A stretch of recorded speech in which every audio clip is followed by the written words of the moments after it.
ओडिशार नंबर 1 धु 92.7 mega FM रे सखी सहेली गोटी अछि आपण मानक सहित जेतेबेले करियर रे कथा आसे जेतेबेले पिला मानक भविष्यत रे कथा आसे सेतेबेले बापा मां माने किछि सिलेक्टिव जिंस चूज करंती जोठी कि लागे कि तांको पिला मानक करियर एकदम सिक्योर एकदम बेस्ट हबो। यस सेमती किछि इंस्टीट्यूट अछंती जो माने कि मु कहबी जड़े भलो मनीष तयारी करंती इनो एजुकेशन इज फर्स्ट आमे जदि एडुकेटेड हबा एवं एटा तो पुराण रे भी कथित अछि कि ज्ञानी माने जुआड़े भी जानती से माने सबु आड़े पूजा पाती। सो आपण को एडुकेशन एमती हवा दरकार जोठी कि आपण को कथा अपेक्षा आपण को काम आपण को बुद्धि बेसी काम करबो। तो आज गोटे बहुत ही बढ़िया समय आज आमे कथा ही परिचे एमिति किछि एडुकेशनिस्ट मानक सहित बा आमे एमती कहि परबा कि एमती किछि पर्सन्स मानक सहित जो माने कि यस भल मनीष तैयारी करती जो इंस्टीट्यूट रे एमिति पिला बाहरती जो माने कि निज लाइफ सिक्योर करबा सहित अन्य मान को लाइफ मध्य एकदम अप टू डेट कर पारंती। आज आम सहित अछंती mister Anurag Mishra centre head Allen Bhubaneswar Allen career institute. Sir आपको बहुत बहुत धन्यवाद समय देने के लिए। आपका धन्यवाद और समस्त ओडिशा वासियों के लिए नमस्कार। जय जगन्नाथ। जय जगन्नाथ सर। सर पहले तो ये बताइए कि जैसे हमने सुना है एलन जैसे मैं पढ़ रही थी जैसे आपके लिए रिसर्च करने के लिए अगर ऐसा कोई मेडिकल आईटी या लाइफ का गोल अगर सेट करना हो तो Allen is a best option. तो ये लाइक आपका तो कोटा राजस्थान में करीबन 10 साल हो गए हैं और एलन को भी 32 साल हो ही गए हैं। सो कैसे रहा आपका जर्नी और भुवनेश्वर लास्ट ईयर खुला एलन इंस्टीट्यूट तो कैसे रहा आपका जर्नी? एलन मैंने 2010 में ज्वाइन किया था और 10 इयर्स तक मैं वहाँ पर फिजिक्स का एक सीनियर फैकल्टी मेंबर था और एलन एक कोचिंग इंस्टीट्यूट के साथ साथ एक सोशल ऑर्गेनाइजेशन भी है। जैसा आपने सुना होगा कि अभी 42,000 स्टूडेंट्स को एलन ने राजस्थान से अपने डिफरेंट स्टेट में भेजा। तो एलन सिर्फ शिक्षा ही नहीं देता, एलन स्टूडेंट की हर तरह से केयर करता है, एलन स्टूडेंट के हमेशा साथ में। तो जिस वक्त उड़ीसा से कोटा में थाउजेंड्स की संख्या में स्टूडेंट्स जा रहे थे और क्योंकि उड़ीसा से कोटा काफी दूर है और इसकी प्रॉपर कनेक्टिविटी भी नहीं है, तो एलन ने डिसाइड किया कि जब इतनी संख्या में बच्चे आते हैं और टैलेंट भी है और बहुत अच्छी रैंक्स भी लाते हैं, तो एलन कोटन ने डिसाइड किया कि अब हम अपना एक प्रॉपर सेंटर भुवनेश्वर में इस्टेब्लिश करेंगे। और मुझे इस बात का बहुत गर्व है और ये मेरे लिए सौभाग्य की बात है कि मैं इस एक ऐसे प्रदेश में हूँ जहाँ पर कि टैलेंट बहुत ज़्यादा है, स्टूडेंट्स जो हैं वो बहुत ही हार्ड वर्किंग है and they are very obedient.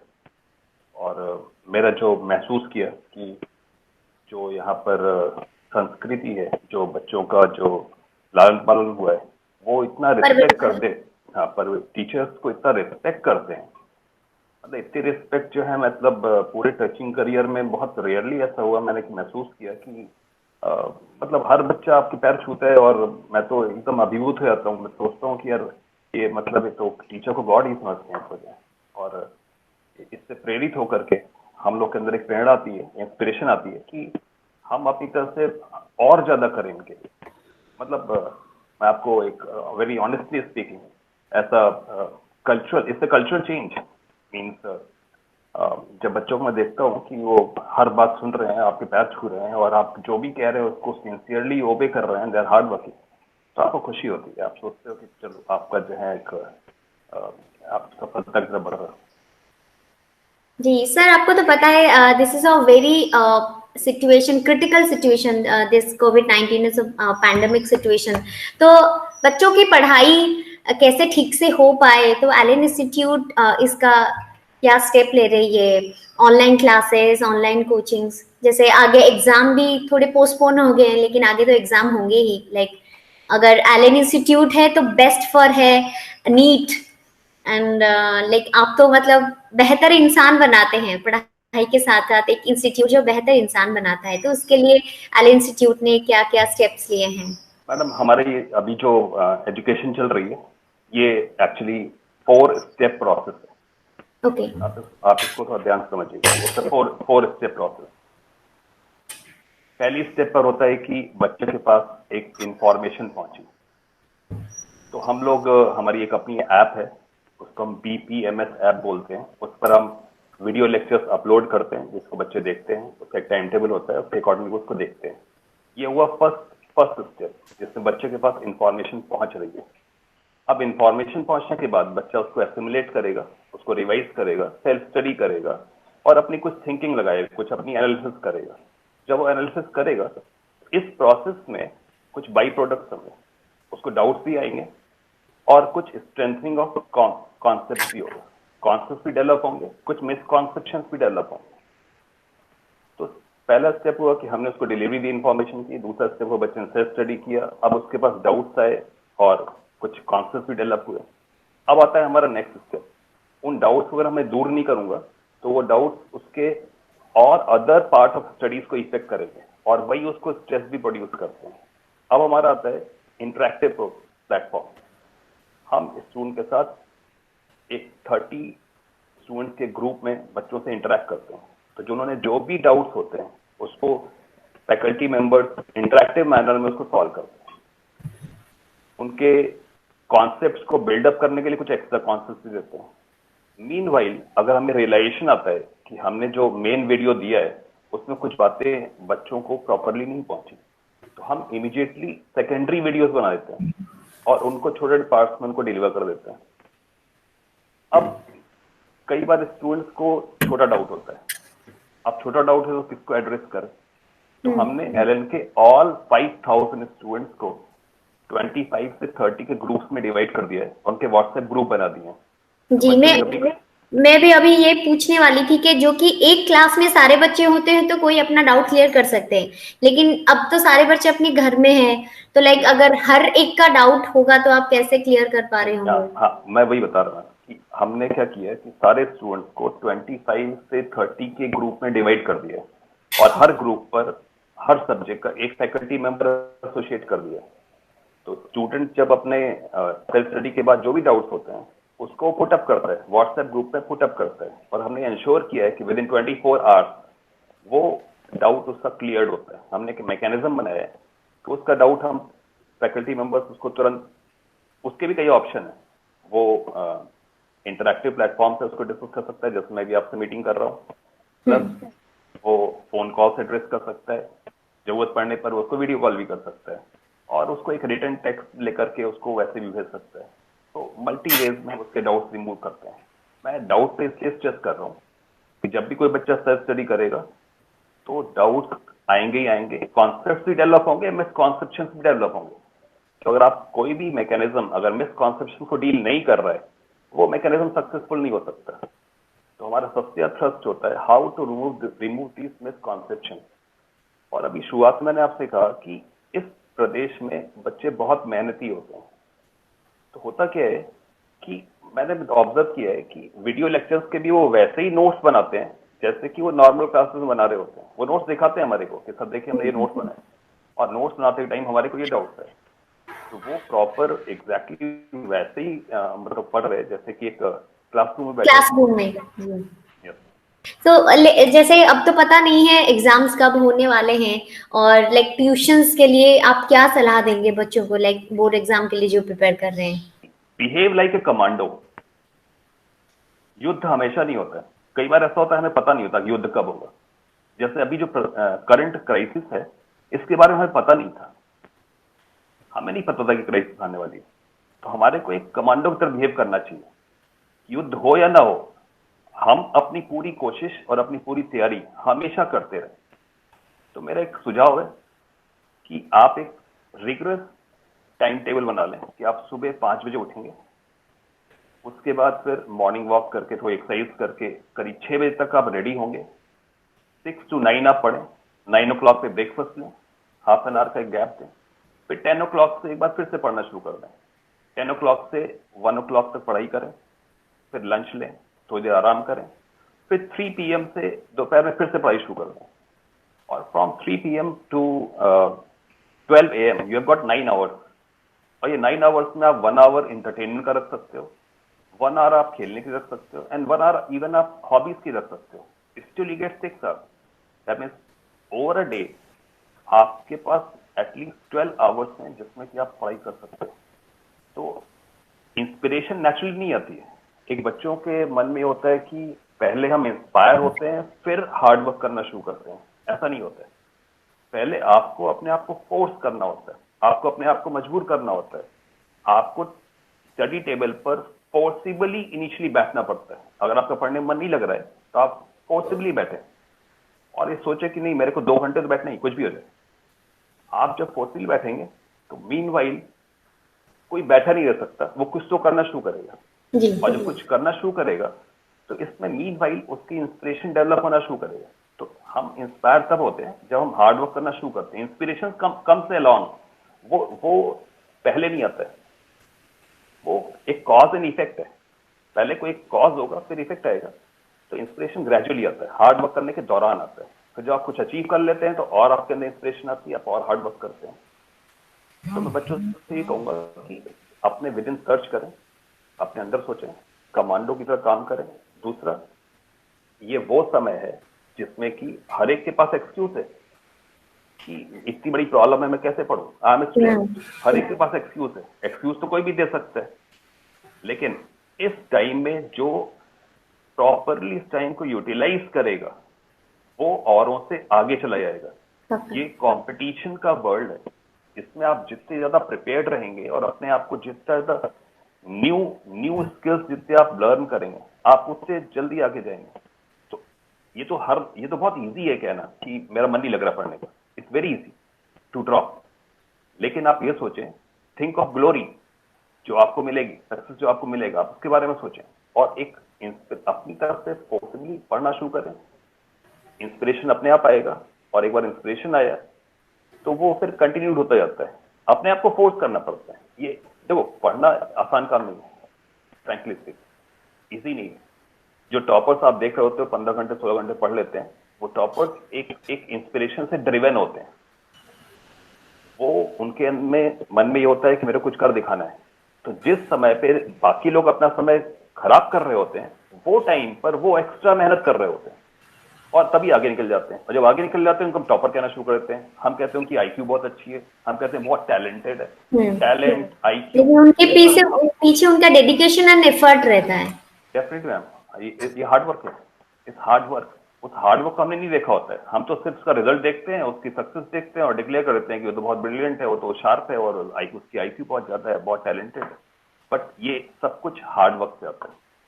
Being talented means hard work. हाँ, कुछ कभी कभी कुछ के अंदर नेचुरल इंस्टिंक्ट हो सकती है, किसी के मैथमेटिक्स थोड़ा शार्पर हो सकता है, बट स्टिल हमारे को पूरा फुल उसको नर्चर करना होता है, तब वो और ज्यादा डेवलप होता है। सर ये तो बच्चों की बात हुई, जो कि अब सारे बच्चे घर में हैं। माता पिता के बड़े कॉल्स आते होंगे या फिर कुछ कुछ बच्चों के मम्मी और पापा के फोन भी रहते हैं, तो उनका बड़ा फोन आता होगा, सर मेरा बच्चा पढ़ाई नहीं करता, मतलब उनका टाइम टेबल थोड़ा सेट कर दीजिए। या फिर ऐसा भी होता है, उनके पेरेंट्स को भी कभी कभी समझाना पड़ता होगा कि ओवर टाइमिंग पढ़ना भी, लाइक अभी थोड़ा एक्सप्लोर, जैसे आपने कहा थोड़ा एक्सप्लोर भी करना चाहिए, कुछ नई नई चीजें सीखना चाहिए, करना चाहिए। तो कभी कभार पेरेंट्स को भी समझाना पड़ता है, उनके साथ भी एक ट्यूनिंग एंड हार्मोनी करना पड़ता है। पर बहुत बार ऐसा होता है कि हमें पेरेंट्स की काउंसलिंग करनी होती है। सबसे पहले किसी भी पेरेंट को अपने चाइल्ड को एज ए विनर देखना होता है। सबसे पहले अपने बच्चों को एज ए विनर देखो। उसको बार बार इन्हीं को तूने ये नहीं किया, तूने वो नहीं किया, तूने ये नहीं किया। पहले उसके अंदर विनर देखो, पहले उसके अंदर कॉन्फिडेंस डेवलप होने दो। और एक बात मैं हमेशा बोलता हूं कि अगर आपने कोई बीज बोया है तो आप बार बार उसको निकाल के मत देखो कितनी ग्रोथ हुई है। उसको ग्रो करने दो अपने नेचुरल एनवायरनमेंट में, उसके अंदर कॉन्फिडेंस बिल्डअप होने दो। स्पेशली जो स्टूडेंट क्लास 6 से क्लास 10 के बीच में, मेरा स्पेशली एक उनके पेरेंट्स के लिए एक मैसेज है और उन बच्चों के लिए मैसेज है। ये वो एज है जिसमें बच्चे ने कोई भी किसी प्रकार का फेल्योर नहीं देखा होता है। वो कॉन्फिडेंट होता है, एंटरप्राइजिंग होता है। उसके वो सीखने के लिए हमेशा व्याकुल होता है। वो सीख सकता है, वो उसके अंदर फ्लेक्सिबिलिटी होती है, वो कोई भी नई स्किल एक्वायर कर सकता है। लेकिन इस समय पर वो बहुत कई बार रैंडम काम कर रहा होता है, उसके अंदर रैंडम थॉट्स आ रहे होते हैं। हमें उस रैंडम थॉट्स को चैनलाइज करके उस रैंडम थॉट्स को एक सिंगल वे में उसको हमारे को ट्रांसलेट करना होता है। तो आप अपने बच्चों को देखें कि वो किस तरफ उनका रुझान ज्यादा है, ये आपको आइडेंटिफाई करना पड़ेगा।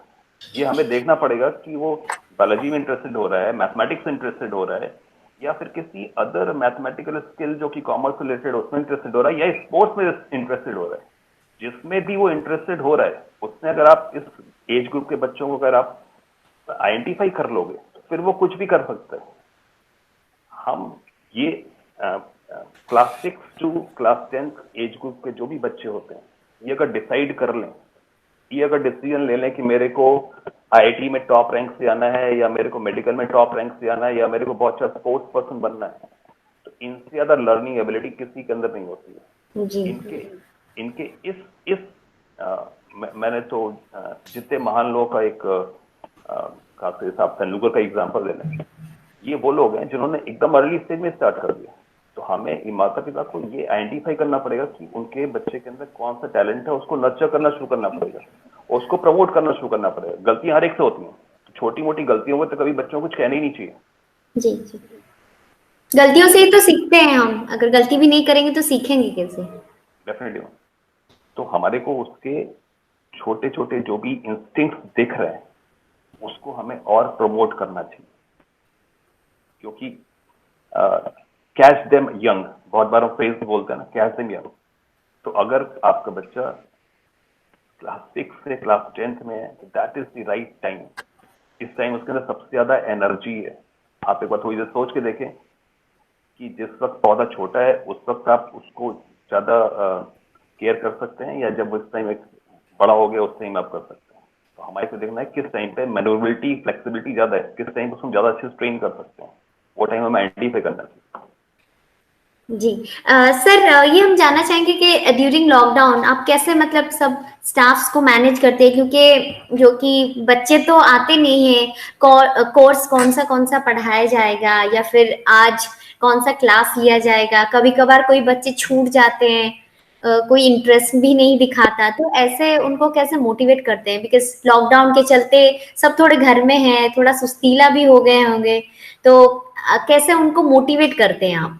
मैंने जब लॉकडाउन की स्थिति हुई तो मैंने सबसे पहले अपनी जो मीटिंग ली, मैंने उसमें अपने सारे स्टाफ को बताया कि किस तरह से नोकिया कंपनी बंद हो गई, क्योंकि वो अपने आप को चेंज नहीं कर पाई, एडजस्ट नहीं कर पाई, अपडेट किस तरह नहीं से कर पाए। अपडेट नहीं कर पाई, किस तरह से कोडैक कंपनी क्योंकि डिजिटल नहीं गई तो वो किस तरह से खत्म हो गई। जी। तो बहुत बड़ी बड़ी कंपनियां जो अपने आप को चेंज नहीं कर पाती वो फिनिश आउट हो जाती हैं। और हम, क्योंकि एलन एक ऐसा इंस्टीट्यूट है जिसके अंदर इतनी कैपेबिलिटी है कि हम किसी भी परिस्थिति में अपने आप को तुरंत अडॉप्ट करते हैं। तो मैंने सबसे पहला काम ये किया कि हमारे जितने भी फैकल्टी मेंबर्स थे उनके घर पे, उनके घरों पे हमने व्हाइट बोर्ड प्रोवाइड करा दिया। अबाउट 30 to 40 हमारे फैकल्टी मेंबर हैं जिनके घर में हमने बोर्ड लगा दिया है, और उनको प्रॉपर जो एक अरेंजमेंट होता है, एक लाइटिंग अरेंजमेंट और tripod for the mobile phone, ताकि वो मोबाइल फोन से लेक्चर्स को रिकॉर्ड कर सकें। तो जी। बाई 31 मार्च हम लोग ये सारा एक्शन ले चुके थे। दैट मीन्स इस वक्त लॉकडाउन का हमारे वर्क कल्चर पे कोई इफेक्ट ही नहीं है। मीन्स हम जब चाहें जैसे चाहें स्टूडेंट को पढ़ा सकते हैं, लाइव पढ़ा सकते हैं, और प्री रिकॉर्डेड वीडियो लेक्चर्स दे सकते हैं। और मैं आपको बताऊं, आप सरप्राइज होंगे कि इस मोमेंट पर एलन भुवनेश्वर में अबाउट 5000 स्टूडेंट्स, 5000 बच्चे इस मोमेंट पर एलन भुवनेश्वर से अपनी शिक्षा ले रहे हैं, इस मोमेंट एलन भुवनेश्वर से, और हम उस सबको कैटर कर रहे हैं और without any problem. Hardly 1% connectivity issues आते हैं, देखिए नेट कनेक्टिविटी कहीं कहीं डाउन होती है, उसके इश्यूज आते हैं, लेकिन इसके बावजूद हम लोग बहुत ही अच्छे तरीके से और एक बहुत अच्छे फीडबैक के साथ पढ़ा रहे हैं। और पूरे एलन की मैं बात करूं तो पूरे एलन में इस मोमेंट पर अबाउट 85,000 स्टूडेंट्स एनरोल्ड हैं जो कि इस तरह के ऑनलाइन प्लेटफॉर्म पे अपनी एजुकेशन लेते हैं। तो एक हमने क्या किया कि उसको लोगों को सिखाया, बोला यार आप अडॉप्ट करो, लोगों को हेल्प ही करिए। हाँ, इस बीच में ऐसा जरूर होता है, एक मानव स्वभाव है कि जब आप किसी घर में जब आप ट्रैप्ड रहेंगे जी और बहुत ज्यादा आपका मूवमेंट नहीं होगा, नहीं तो ये मानव स्वभाव है कि आपको आपके अंदर साइकोलॉजिकल स्ट्रेसेस डेवलप हो सकते हैं। काम करने की उत्साह ऊर्जा ही नहीं रहती। बिल्कुल बिल्कुल। लेकिन जब आपको एसोसिएट कर, अगर आपको ऊर्जा लेनी है तो आप किसी बच्चे से बात करना शुरू कर दो, किसी बच्चे से बात करना शुरू कर दो। मैं आपको एक बताऊं, मैं बहुत बार मैं अपने फैकल्टी मेंबर से कहता हूं कि जो हमारे पास एज ग्रुप आता है 12 इयर्स टू 18 इयर्स का एज ग्रुप हमारे पास आता है, क्योंकि हम उनसे कंटिन्यूसली इंटरेक्ट करते रहते हैं, हमारा इंटरेक्शन हमेशा उस ग्रुप से होता है, इसलिए हम फिजिकली तो ग्रो हो गए हैं बट मेंटली, क्योंकि हमारा इंटरेक्शन थ्रू आउट लाइफ पिछले 25 साल से हम उन्हीं से इंटरेक्ट कर रहा हूं मैं, या और जो हमारे फैकल्टी मेंबर्स जो 10 साल से बाहर हैं वो उसी ग्रुप से इंटरेक्ट कर रहे हैं, तो we remain fresh in our mind. तो अगर आप चाहते हो कि आपका स्ट्रेस दूर हो तो सबसे पहले बच्चों के साथ खेलना शुरू करो, बच्चों के साथ बातें करना शुरू करो, आपका स्ट्रेस अपने मतलब आप काफी आपका दिल काफी अभी भी कुछ बच्चा दूर हो है। जाएगा। एक्चुअली हमें एक्सप्लोर करना होता है, हमें एक्सप्लोर करना होता है, हमें अपने आप को एक्सप्लोर करना होता है कि आप अपने माइंड से आप अपने आप को कैसे समझते हो, आप जैसा समझोगे, आप जो सोचोगे अपने बारे में वही होने वाला है। मैं हमेशा एक हेनरी फोर्ड का एक बहुत ही फेमस कोट है, whether you think you can or you can not, you are always right. आप ये सही है। सोचते हो कि आप कर सकते हो या आप सोचते हो आप नहीं कर सकते हो, आप हमेशा सही हो। आप अगर सोचोगे मैं कर सकता हूं तो आप कर ले आओगे, आप सोचो मैं नहीं कर सकता तो आप नहीं कर पाओगे। अपने ब्रेन को आपको ट्रेन करना है।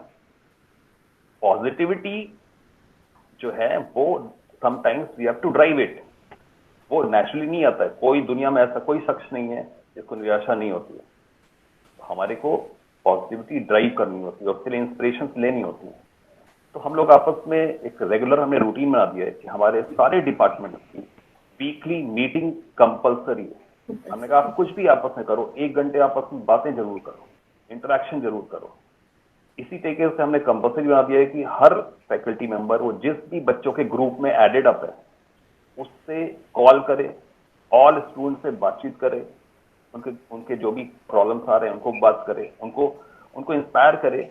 और मैंने कहा अगर कुछ भी नहीं मिल रहा है बातचीत करने को तो आप उनसे जो कीजिए, एटलीस्ट इंटरेक्ट विद देम।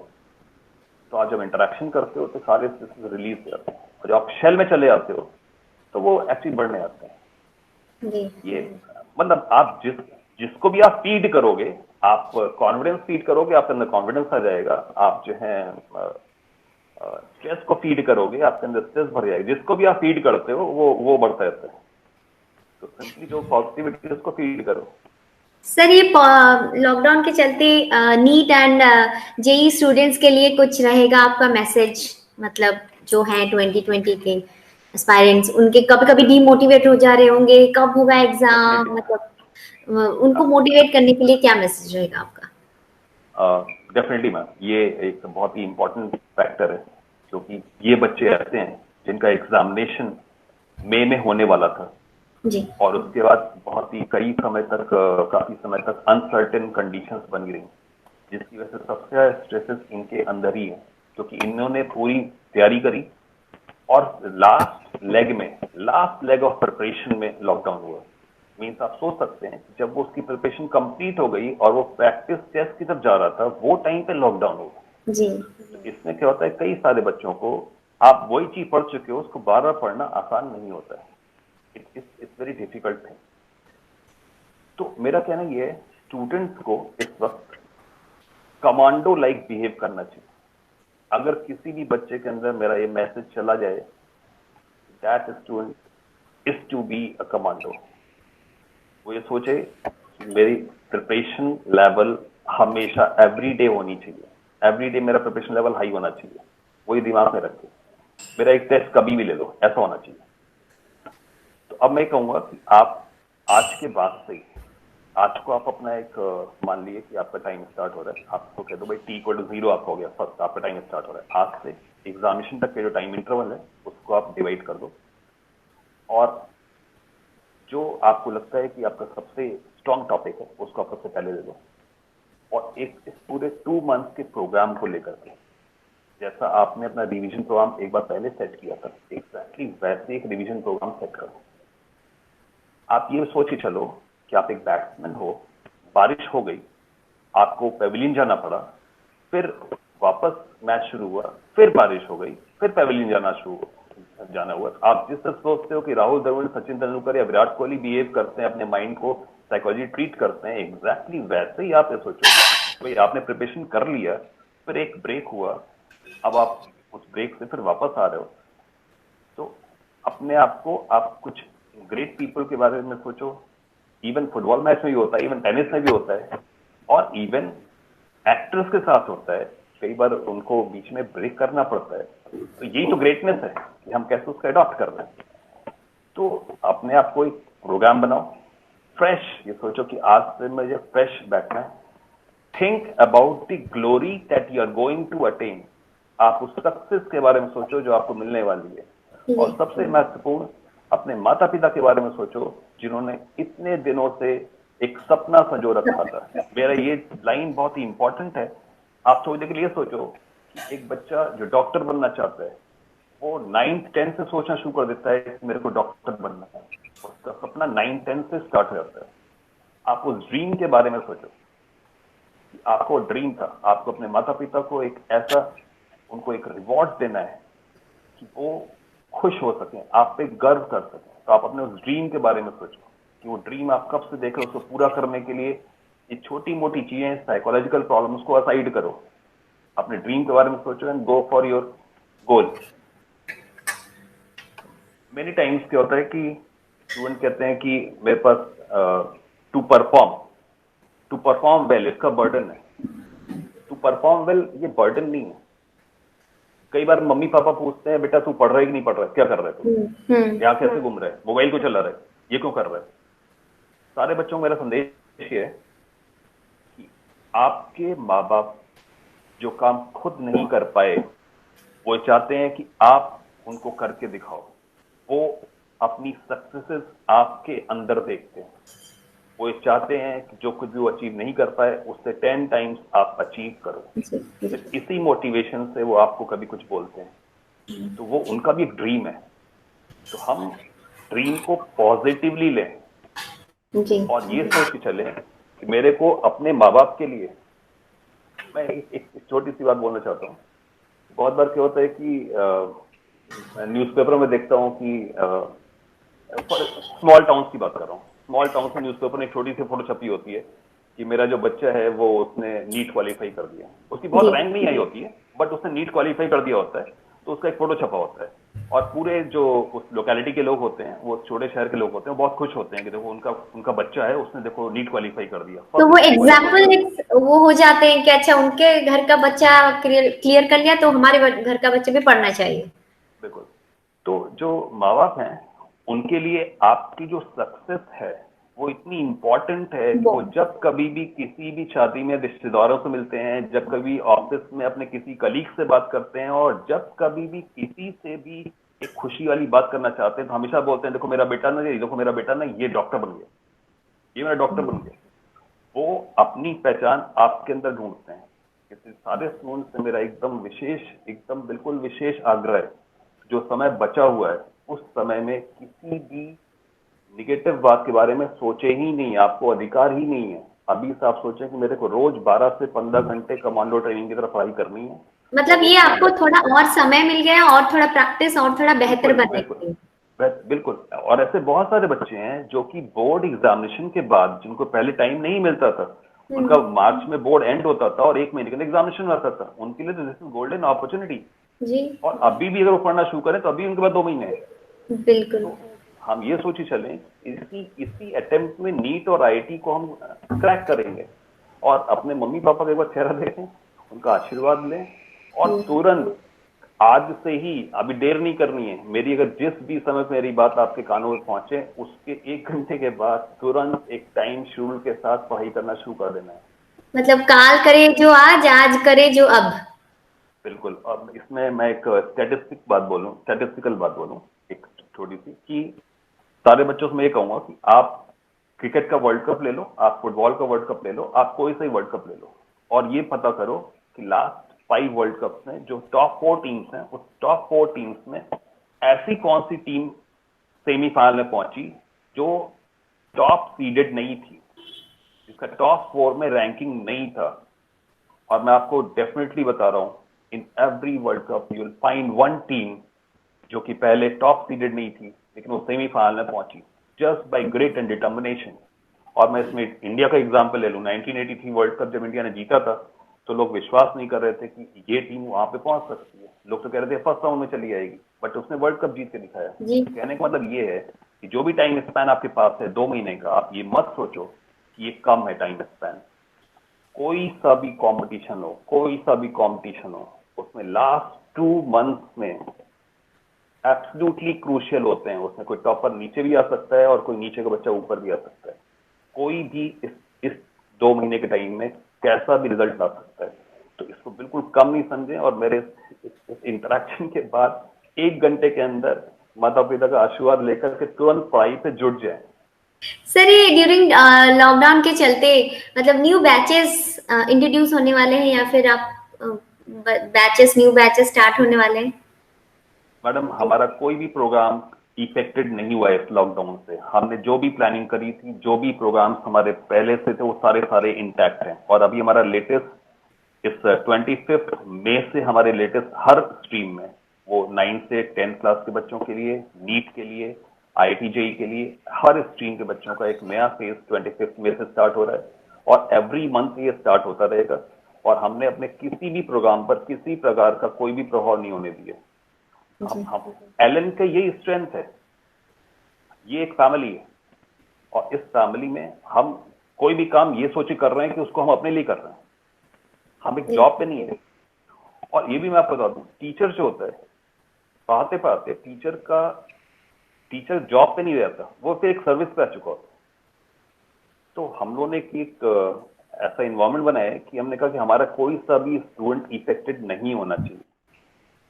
तो जो भी स्टूडेंट एलन में पढ़ते होंगे, वो आपको, मैं उनसे कहूंगा कि जो बच्चे सुन रहे हैं और एलन के स्टूडेंट हैं, वो आपको मैसेज जरूर करें मेरे। अगर उनको लगता है कि मैं सही बोल रहा हूं तो आपको मैसेज करें। जी सर, ये फैमिली की बातें चल रही हैं, तो अनुराग सर अभी फैमिली को कैसे टाइम दे पा रहे हैं? बिकॉज आप अपने सारे इतने बच्चों में इतने बिजी रहे होंगे। मैडम तो कभी कभी बोलते ही होंगे, आप तो कभी घर में ही नहीं रहते, कभी घर का हाथ नहीं बताते, फिर अपने बच्चे को कभी टाइम नहीं देते। तो ड्यूरिंग दिस लॉकडाउन आपके अंदर क्या चेंजेस आए हैं? मैडम, आपने एकदम बिल्कुल सही बात की। लॉकडाउन से पहले ऐसा हमें बहुत होता था कि मैं अपने बच्चों को टाइम नहीं दे पाता था। ये बिल्कुल ये हुआ। लेकिन इस लॉकडाउन में मुझे इस बात की बहुत खुशी है कि इस लॉकडाउन में मैं उनके साथ रहा और एक बॉन्डिंग हमारी बढ़ गई, पहले से बहुत ज्यादा बढ़ गई। और ऐसी बहुत सारे स्किल्स हैं जो कि मुझे पता नहीं था कि ये लोगों के पास हैं। और मतलब वो चाहे कुकिंग स्किल हो, चाहे जो है मतलब म्यूजिक का हो, या फिर जो है मतलब इवन जोक्स सुनाने का हो, या एक्टिंग करने का हो, या डांस करने का हो, बहुत सारे स्किल्स हैं जो इन लोगों के अंदर थे, जो मेरे को पहले दिखाई नहीं पड़ते थे।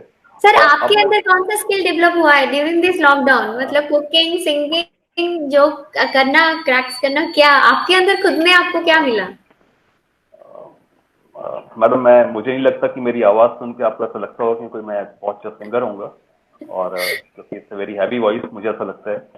और मैं कोशिश बहुत करी मैंने अपने आप को सर, एक्सप्लोर हेवी करूं। वॉइस तो एसपी बालसुब्रमण्यम, एसपी मैडम देखो, बालसुब्रमण्यम का भी है, तो वॉइस अच्छा हो तो heavy and light is not important. लेकिन आपके अंदर आपने खुद को कैसे पाया?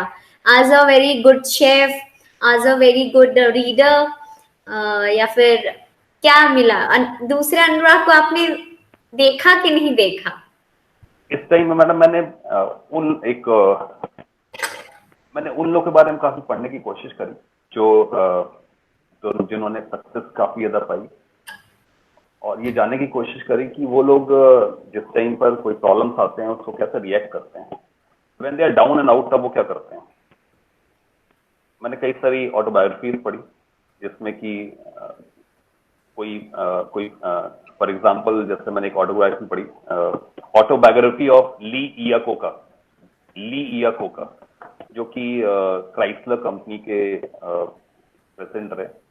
तो उनकी कंपनी जब बैंकरप्ट हो गई तो कैसे उन्होंने कम बैक किया।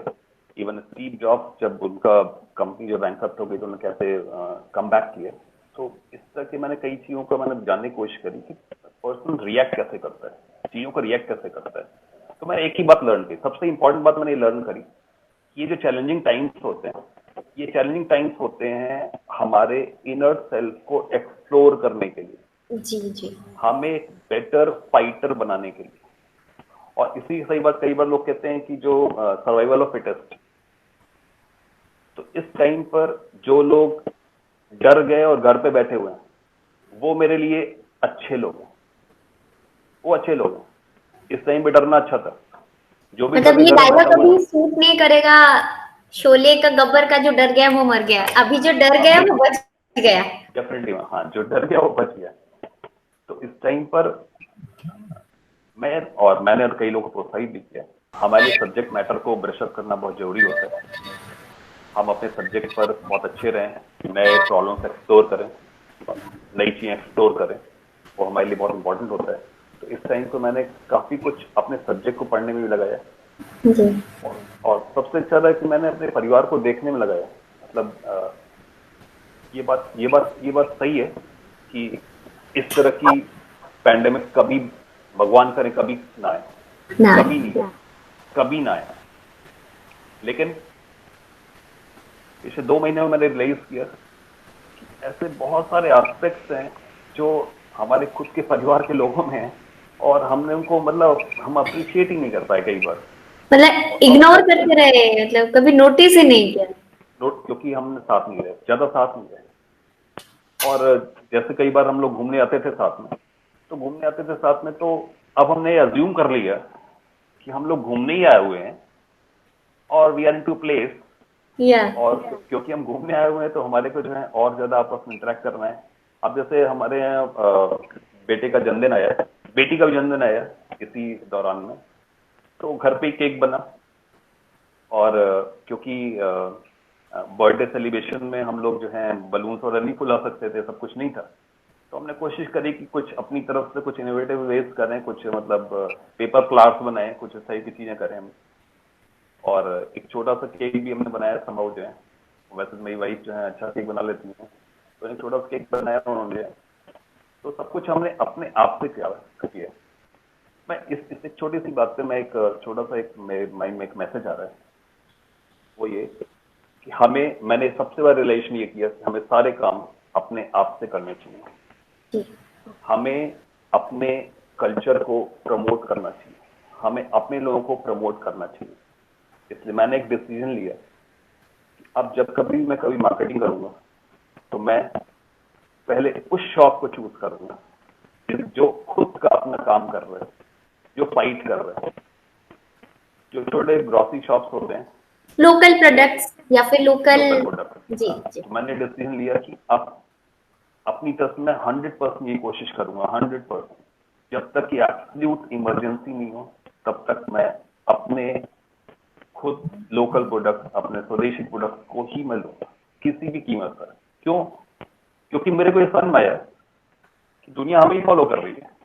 जो जी चीजें हम मेरे को तांबे के बर्तन में पानी क्यों पीते हैं ये मेरे को पता था, लेकिन मैं बहुत कम यूज करता था। लेकिन जब मैंने पढ़ा कि वायरस उस पर 3 to 4 आवर्स से सर्वाइव नहीं करता है, तो हमने उसको स्टार्ट कर दिया। और मैं देखता हूँ कि बहुत सारे घरों में तांबे के बर्तन यूज नहीं होते हैं, हम स्टेनलेस स्टील पे चले गए। जबकि हमारा जो खुद का प्रोडक्ट था, हमारी जो खुद की टेक्नोलॉजी थी, वो अपर लेवल की।